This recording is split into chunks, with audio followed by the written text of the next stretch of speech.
플레인즈 유튜브 구독자 여러분 안녕하세요. 오디오 리뷰어 염동현입니다. 이번 영상에서는 제가 이 옆에 있는 제품 리뷰를 진행할 건데요. 1인 럭셔리 데스크파이, 그러니까 책상 위에서 조금 럭셔리하게 데스크파이 시스템을 셋업해 본다, 이런 분들이랑 어느 정도 한정된 공간에서 제대로 된 사운드를 추구하시는 분들, 이런 분들에게 상당히 도움이 될 것 같은 영상이라 이 제품 리뷰 그런 방향으로 진행을 해볼 예정입니다. 소개해드릴 제품은 NAD, 나드라고 흔히 불리는 이 회사의 C700V2라는 제품이고요. 네트워크 올인원 인티앰프입니다. 이 제품 어떤 매력을 가지고 있고 어떤 특징이 있는지 하나씩 소개해 드려 보도록 하겠습니다. NAD라는 회사, 나드라고 불리는 이 회사는 1972년도에 설립된 회사예요. 최초 설립은 영국에서 설립이 됐습니다. 지금은 캐나다의 랜브룩 그룹이라는 곳에서 소유권을 가지고 있어서 캐나다 회사라고 보셔도 될 것 같고요. 98년도쯤부터는 AV 기기도 발매를 하고 있습니다. AV 프로세서나 AV 리시버, 멀티채널 앰프 이런 것들도 발매하지만 주력 제품 아이템은 단연코 CD 플레이어라든가 앰프, 프리앰프, 파워앰프, 하이파이 기기의 앰프나 소스 기기를 근간으로 하는 회사다, 이렇게 말씀을 드릴 수 있을 것 같습니다. 근데 이 NAD라는 회사는 가격적인 측면, 가격대 성능비 이 측면을 상당히 고민해서 실용적인 제품을 많이 발매하는 회사로 방향을 세운 것 같아요. 입문형기부터 중급, 중고급기까지는 촘촘하게 발매를 하고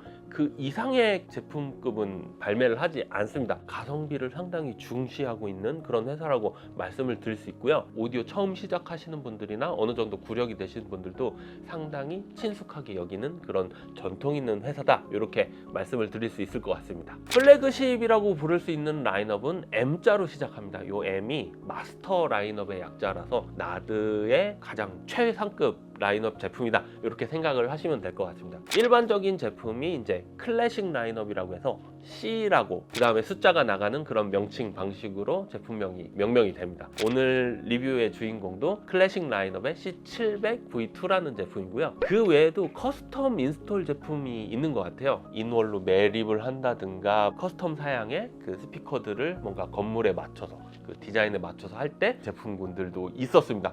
NAD에서 이런 제품도 발매하는지는 사실 저도 리뷰를 준비하면서 처음 알았습니다. 어쨌든 오늘 소개드릴 리뷰 주인공은 입문부터 중급형 제품을 담당하는 클래식 라인업의 올인원 네트워크 인티앰프다, 이렇게 말씀을 드릴 수 있을 것 같습니다. 자, 그럼 본격적으로 이 제품 외관부터 내부 적용 기술까지 살펴보도록 하겠습니다. 외관을 살펴보면 저는 이 제품 맥미니가 되게 작아진 걸로 알고 있는데, 작아지기 직전 맥미니의 디자인 아이덴티티를 고스란히 약간 좀 따르고 있지 않나? 미니멀한 디자인의 아이코닉한 그런 존재라고 저는 생각이 됩니다. 정사각형 형상의 모양도 그렇고요. 곡면을 둥글리고 측면에 알루미늄 셰시를 배치를 했습니다. 상판을 플라스틱 덮개로 마감을 했는데 이 중간 부분에 NAD 로고가 라이팅으로 불이 들어옵니다. 지금 하얀색으로 불이 들어와 있는 상태고요. 꺼져 있을 때나 어떤 때는 빨간색으로 들어와 있기도 합니다. 전면에 5인치 디스플레이가 상당히 큼직하게 풀컬러로 시인성이 좋게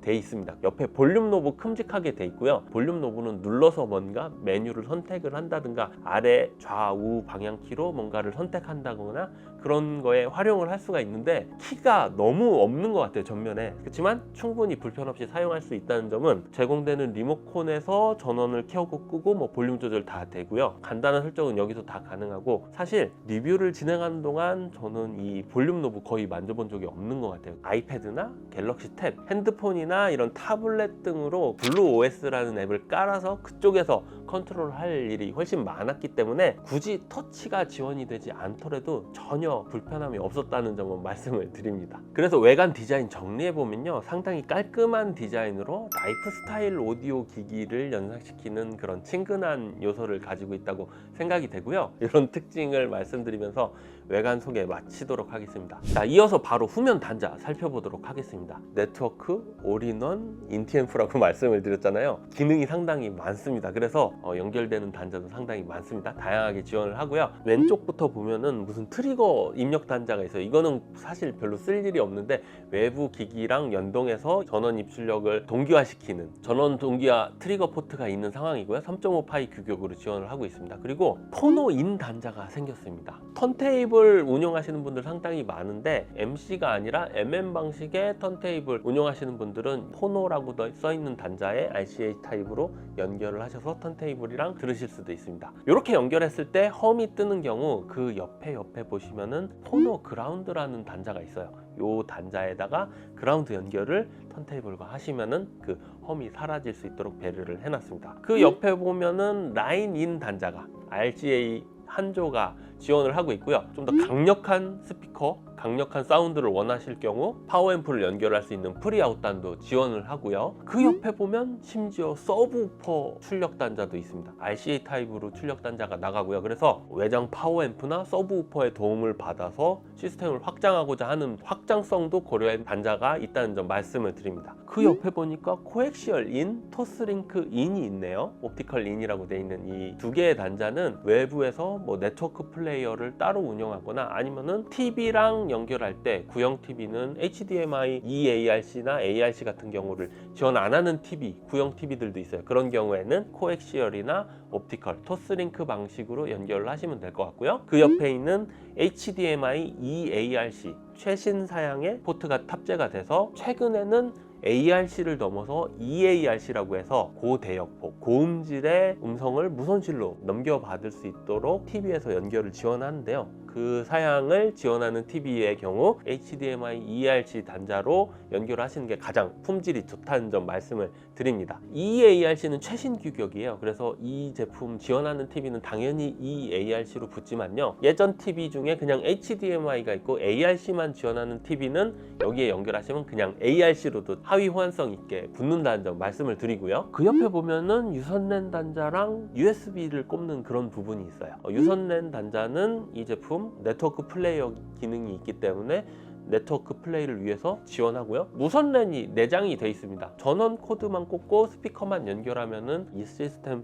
셋업이 최소한으로 끝나는데 유선랜을 연결하는 경우 좀 더 무선 대비 최적화된 성능을 누리실 수 있다는 점 말씀을 드립니다. 밑에 있는 USB 단자는요, USB 방식의 뭐 SSD라든가 뭐 하드 드라이브 같은 것들, 외장형 디스크 같은 거 연결을 해가지고 나드 C700V2를 통해서 재생을 하실 수도 있습니다. 그 옆에 서비스 단자는 사용자분들이 연결하실 필요가 없는 AS 받을 때 연결하는 단자고요. 옆에 스탠바이 버튼이 조그맣게 있는데 전원 버튼일 거라고는 저는 상상을 못했어요. 무슨 리셋 버튼 같이 되게 조그맣게 생겼거든요. 가장 밑에 보면은 이제 WBT제의 스피커 케이블을 연결할 수 있는 바인딩 포스트가 두 조 자리하고 있습니다. 왼쪽 오른쪽 연결을 하시면 될 것 같습니다. 전원 인렛은 IC 3핀짜리 규격의 일반적인 파워 케이블 연결하실 수 있도록 구비되어 있습니다. 블루투스의 경우 상당히 고품질 규격의 코덱이 적용이 됐습니다. 퀄컴의 aptX HD라는 무선실 코덱을 지원을 하고요. 단방향이 아닌 양방향을 지원합니다. 제가 예를 들어서 블루투스가 지원되는 헤드셋을 끼고 있고 여기서 스피커가 연결되어 있음에도 불구하고 출력을 내 헤드폰으로 해줘 라고 하면은 심야 시간에 쩌렁쩌렁하게 액션 영화를 감상하시거나 그럴 때 상당히 유용하게 애용될 수 있는 그런 기능입니다. 그래서 수신만 하는 게 아니라 송신도 가능하기 때문에 그렇게도 애용하실 수 있다. 이런 특징이 하나 더 있고요. 블루 OS라는 오퍼레이팅 시스템 운영체제로 이 제품이 구동이 돼서 타블렛이나 핸드폰으로 조작을 할 때 블루 OS라는 앱을 다운받아서 거기서 이 제품 컨트롤이 가능해요. 오디오 기기 설정부터 플레이, 스톱 뭐 이런 제어까지 선곡 뭐 이런 것들도 다 가능하고요. 타이달, 코브즈 이런 것들도 블루 OS 앱에서 컨트롤이 가능한데 블루 OS와 호환되는 스피커를 추가할 경우 여기에 연결된 2채널 플러스 여기에 연결된 서브우퍼 0.1 채널 플러스 후방 채널을 두 개를 더 추가를 하실 수 있어요. NAD C700V2에 연결되는 구성은 2.1 채널이 맥스 구성이 가능합니다. 스피커 2개 연결하고 서브우퍼 단자에 서브우퍼 연결하면 그게 2.1 채널 구성이거든요. 여기에 후방 채널을 담당하는 서라운드 채널을 블루 OS를 지원하는 스피커를 2개를 추가할 경우 4.1 채널로 감상이 가능하다는 특징이 생겼습니다. 예전 구형 모델에는 이 기능이 지원이 안 됐는데 이 제품부터 그런 기능도 지원한다는 점 말씀을 드립니다. 그럼 이어서 내부 적용 기술과 스펙 같은 부분 빠르게 살펴보도록 하겠습니다. 제조사가 이 조그만 샤시에 여러 가지 기능을 우겨 넣느라고 상당히 고심을 했을 것 같아요. 스펙 보고 상당히 저는 좀 놀라웠습니다. 출력이 무려 채널당 80W, 80W 이렇게 되더라고요. 최근 클래스 D 방식이 모듈도 조그맣게 나오고 전원부를 그렇게 크게 구성하지 않아도 컴팩트하게 앰프부를 구성할 수 있다고 하는데 하이펙스의 UCD 모듈이 사용이 됐다고 해요. 상당히 여러 브랜드의 회사들이 애용하고 있는 앰프 모듈인데요. 출력이 80W라고 말씀을 드렸죠, 채널당. 근데 피크 출력은 120W까지도 지원을 합니다. 스피커의 부하가 변하는 경우 이제 출력이 능동적으로 변하게 되는데 하이펙스 모듈은 원래 채널당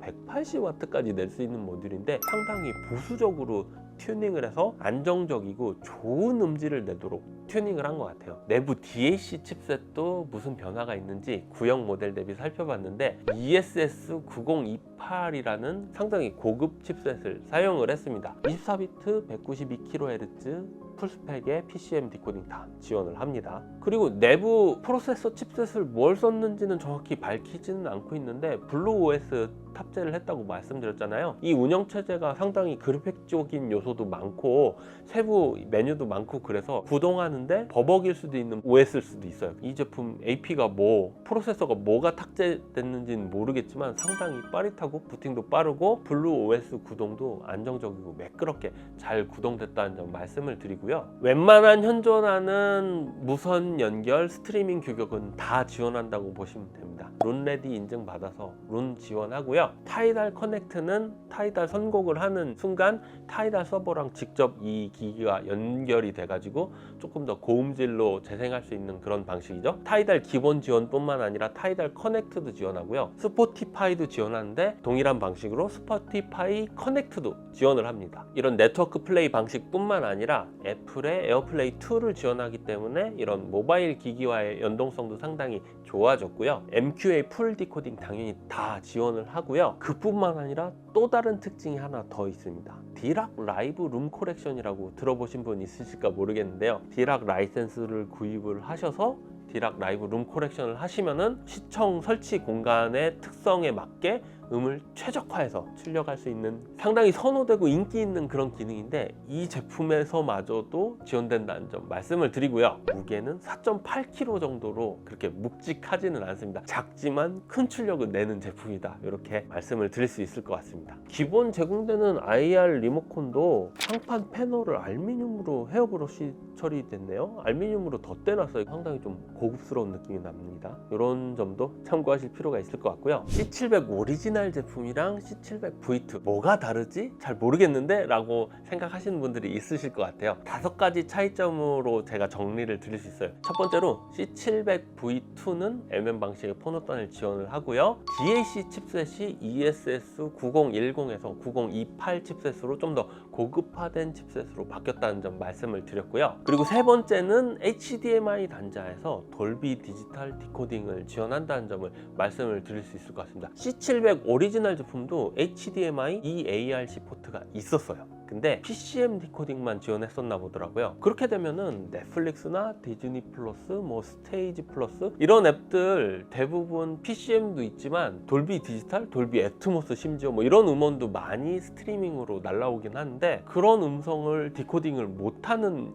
상황이 발생을 했어요. V2에서는 돌비 디지털 디코더를 탑재를 했습니다. 그래서 4.1 채널까지 확장이 가능하다고 말씀을 드렸는데 돌비 디지털 디코더를 탑재를 해서 eARC 포트를 통해 TV와 연결되기 때문에 OTT 서비스와의 대응력이 상당히 좋아졌다, 이렇게 말씀을 드릴 수 있을 것 같습니다. 그리고 네 번째, 디락 라이브 룸 코렉션 지원한다고 직전에 말씀을 드렸고요. 다섯 번째, 스피커 바인딩 포스트가 WBT 제품의 고급 제품 적용이 됐다고 말씀을 드렸는데 있는데 오리지널 모델의 스피커 바인딩 포스트는 700V2 대비 생각보다 되게 볼품이 없어 보입니다. 그래서 단자도 고급화를 취하고 뭔가 그런 DAC 칩셋도 고급화를 취하고 완성도를 다듬어서 결점 없는 제품으로 완성된 제품이다. 네트워크 플레이어들이 쓰기 불편하면은 몇 번 하다가 에이 이거 불편한데? 하고 안 만지게 될 수도 있거든요. 근데 제가 말씀드리는 그런 편리함, 쾌적함 분명히 공감하실 거라고 생각이 됩니다. 그럼 지금부터 시청 환경 소개해드리고 어떤 느낌을 받았는지 하나씩 소개해드리도록 하겠습니다. 소리샵이랑 플레인즈의 배려로 제가 이 제품 한 일주일 정도 대여를 받아서 자택 제 오디오 전용 시청실에서 진행을 했습니다. 일주일간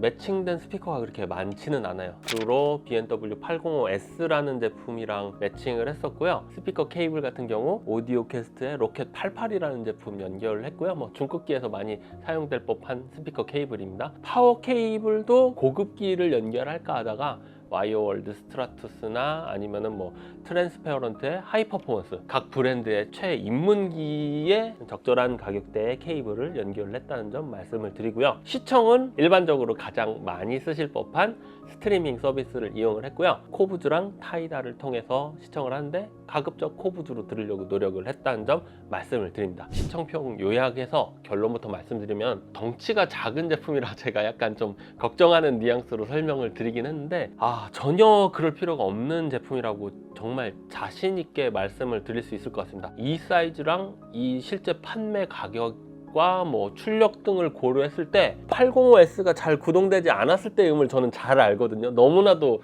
오랜 시간 동안 저랑 함께한 스피커라서. 근데 너무나도 잘 구동했다는 점, 하이펙스의 UCD 모듈이 장착된 앰프 모듈이 사용됐다고 했는데 상당히 좋은 것 같습니다. 컴팩트한 디자인에 그 정도 출력에 정말 실제적으로 재생음에서도 내가 왜 괜찮은 모듈인지 보여주겠다, 약간 그런 느낌을 받을 정도로 재생음 완성도가 상당히 높았다는 점 말씀을 드리고요. 북쉘프랑 매칭을 했어요. 제가 BMW 스피커로 비유해서 계속 예를 들어보자면요, 600 시리즈 톨보이 입문형 제품들이 있어요. 그런 제품들도 크게 그렇게 구동력을 요하지 않아서 인티앰프로 많이 매칭이 되는데, 이 제품도 BMW의 600 시리즈 입문형 라인업 톨보이는 무난히 드라이빙 할 것 같은 그런 느낌이 들었습니다. 자, 근데 여기서 제가 이 호기심이 끝나지 않아서 서브우퍼 출력 단자에 BMW 동사의 PV1D라는 볼링공처럼 생긴 그 서브우퍼가 있어요. 805S에서 나오는 저역이 50Hz 근방에서 컷대거든요. 이 영역대를 보강해 주려고 제가 서브우퍼 PV1D를 연결을 했는데요.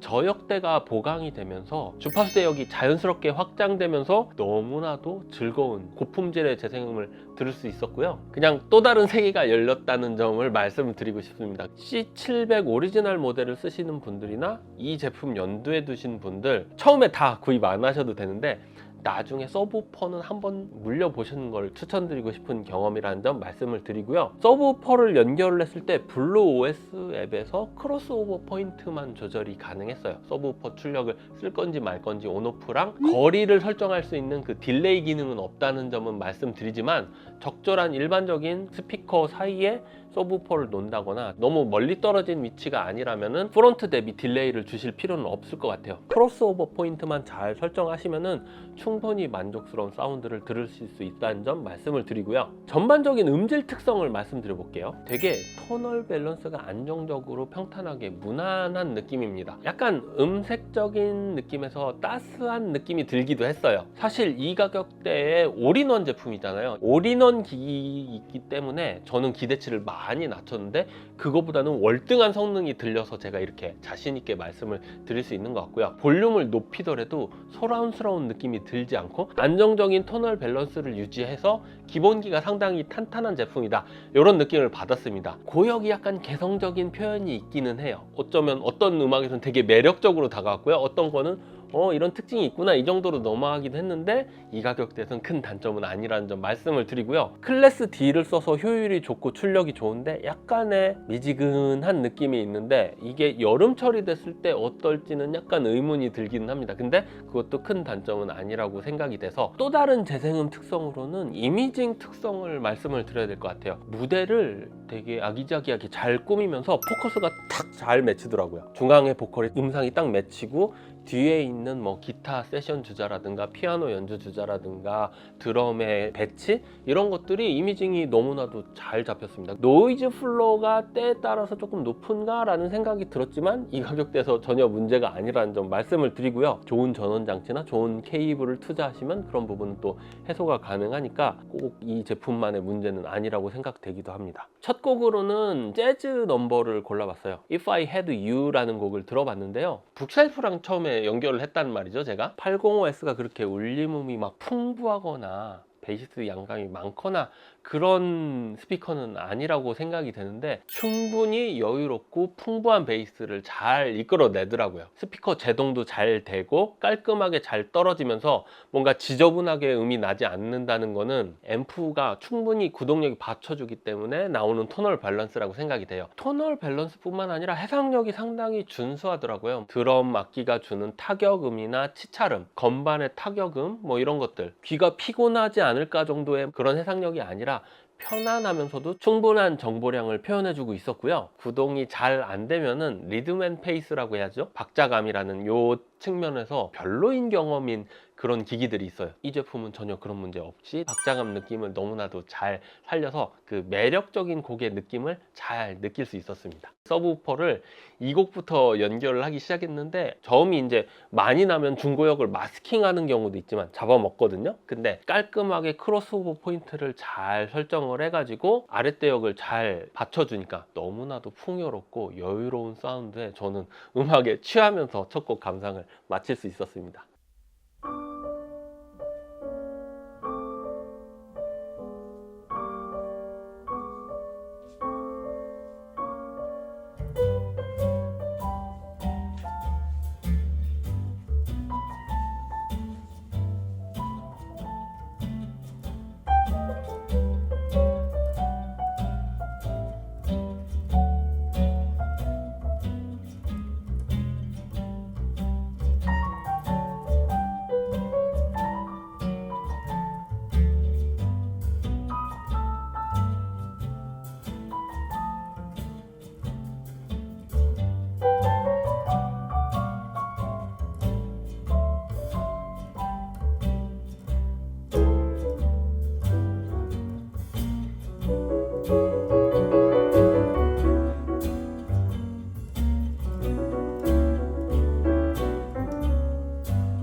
두 번째 곡으로는 여성 보컬 곡을 꼽아봤어요. 번지나의 론리 나이트 들어보면 되게 좀 쓸쓸하고 약간 여운이 감도는 곡인데요. 라드 C700V2로 들었을 때 고역에서 나는 그 세밀하게 묘사되는 그 보컬의 질감 표현이 있는데 와 그걸 너무나도 매력적으로 잘 표현해줘서 되게 기분 좋게 감상을 시작할 수 있었습니다. 아까 말씀드렸던 이미징 특성, 정중앙의 권진아의 보컬이 딱 맺히면서 중간중간 이제 옆에 있는 각 악기를 맡아서 하는 세션들의 정의감이나 이미징 특성이 되게 잘 잡히더라고요. 정교하게. 이게 고급기에서 기대되는 이미징 특성이라고 해도 과언이 아닌데 C700V2라는 제품에서도 이런 이미징 특성을 느낄 수 있었다는 점이 저는 상당히 고무적이었습니다. 론리 나이트 이 곡은 제가 되게 가격대가 다양한 기기로 많이 들어본 곡이에요. 엄청난 물량 투입을 쏟은 하이엔드 기기로 들었을 때랑 이 C700V2로 들었을 때랑 그 간극은 생각보다 안 클 것 같아요.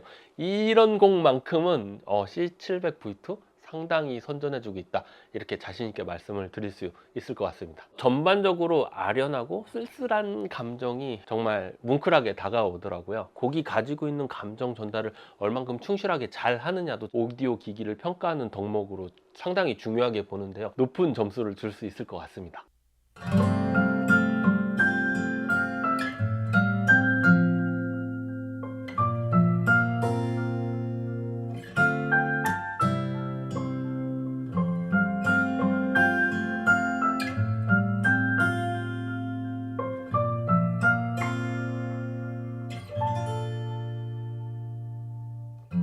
이런 시간엔 더 그리워 홀로 남는 이 순간 떠난 줄 알면서도 자꾸 떠오르는 너 왜 넌 그때 날 떠났을까 너무 힘이 든다던 그게 이유라면 이유일 수 있지만 나는 알 수 없는 걸 Lonely night, lonely night 떠나던 그 모습이 남았던 Lonely night, so lonely night 기억 속에 남은 모습으로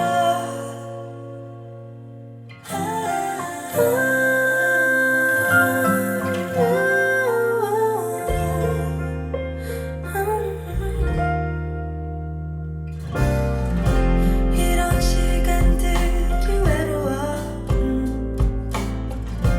모두 떠난 이 밤에 잊으려고 해봐도 세 번째 곡은 클래식 넘버를 골라봤어요. 바이올린에는 다니엘 미드갈, 제이콥 켈러만이라는 클래식 기타 주자가 연주하는 슈베르트의 소나타, BIS 레이블이라고 해서 제가 예전부터 되게 신뢰하면서 주목하고 있는 브랜드인데 음질이 좋아서 세 번째 시청곡에서 좀 다뤄봤습니다. 바이올린이 주는 그 다이나믹스 표현이 있어요. 활로 이렇게 힘차게 긁을 때랑 약하게 긁을 때랑 울림음 정도도 다르고, 울림음 정도가 다르다는 거는 떨린 음이 바이올린 몸체를 타고 이렇게 울려 퍼지면서 나는 그런 바이올린 통울림이 가미된 소리, 다이나믹하게 되게 잘 표현해 줬습니다. 그런 표현이 잘 못하면 되게 좀 건조하게 들리고 푸석하게 들리는 그런 앰프들도 있어요. 나드 700V2에 탑재된 DAC나 네트워크 플레이 기능, 클래스 D 타입의 UCD 하이팩스 앰프묘들은 궁합이 상당히 좋은 것 같아요. 그래서 바이올린이 낼 수 있는 그런 다이나믹한 음 또는 섬세한 음, 연주적인 그런 표현력 측면에서 재생음에 되게 모범적으로 정보량이나 해상력을 유지하면서 잘 전달을 해줬다고 생각이 됩니다. 바이올린이 그 고음역대 가면 쭉 뻗어 올라가서 이제 높은 음을 내는 그런 부분이 있었어요. 시원하게 예쁘게 잘 올라가더라고요. 바이올린 음이 기본적으로 약간 따스하게 잘 묘사되는 점도 마음이 들었는데, 보조를 맞춰줘서 연주되는 클래식 기타의 현 질감 표현이나 뚱겨주는 느낌, 배경 연주가 상당히 아늑하고 편안하게 잘 들렸습니다. 사실 이 정도 음 들으려면은 뭔가 스피커 배치라든가 뭐 어떻게 좀 해야 되지? 다른 케이블을 연결을 해야 되나? 뭐 어떤 다른 조합을 연구를 해야 되나? 이런 걱정들이 있는 인티 앰프들이 있어요. 궁합 변수가 상당히 많을 수 있는데 올인원 기기잖아요. 스피커 케이블이랑 파워 케이블만 연결했고 너무 간편하게 이렇게 손쉽게 우수한 재생음을 들을 수 있어서 되게 고무적이었고요. 입문형 기기에서 볼륨 높였을 때 터널 밸런스가 무너지면서 되게 고역이 날서고 공격적으로 막 음이 쏟아지는 기기 너무나도 수없이 많이 봐왔어요. 근데 전혀 그렇지 않았습니다. 오히려 볼륨을 높여서 들을 때 그 다이나믹한 특성이 더 강조되고 배가 돼서 아마 이 제품 시청해 보실 기회 있으시면 막 볼륨 계속 높여보고 싶으실 거예요.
자, 오늘 영상에서 나드 C700V2 살펴봤고요. 한계 효용이라는 단어를 생각하게 만들더라고요. 이 정도 가격에 이 정도 음을 뽑아낼 수 있는 다른 구성이 있을까? 엄청나게 황금기가 아니라면 이 이상 더 이상 바랄 게 없다라고 생각하시는 분들도 저는 상당히 많을 거라고 생각이 돼요. 영상 서두에 말씀드렸듯이 럭셔리한 데스크 파일을 꾸미시는 분들에게 저는 되게 최적격인 제품이라고 생각이 되고요. 1인 가구 구성에 미니멀한 디자인에 잘 어울리고 손쉽게 쓸 수도 있고요. 라이프 스타일 오디오 기기에서 음질적인 불만을 가지고 계신 분들이 패시브 스피커랑 하이파이 기기를 이렇게 눈독 들이실 때 아주 적합한 기기가 아닐까라는 생각이 듭니다. 저는 이 제품을 보면서 제조사에서 상당히 고민을 많이 했을 거라고 생각해요. 정말 고심해서 완성도를 있는 힘껏 끌어올렸다는 그런 느낌이 들었어요. C700 오리지널 모델도 우수했지만 거기서 아쉬웠던 피드백을 반영을 해서 업데이트를 해서 진짜 이 제품은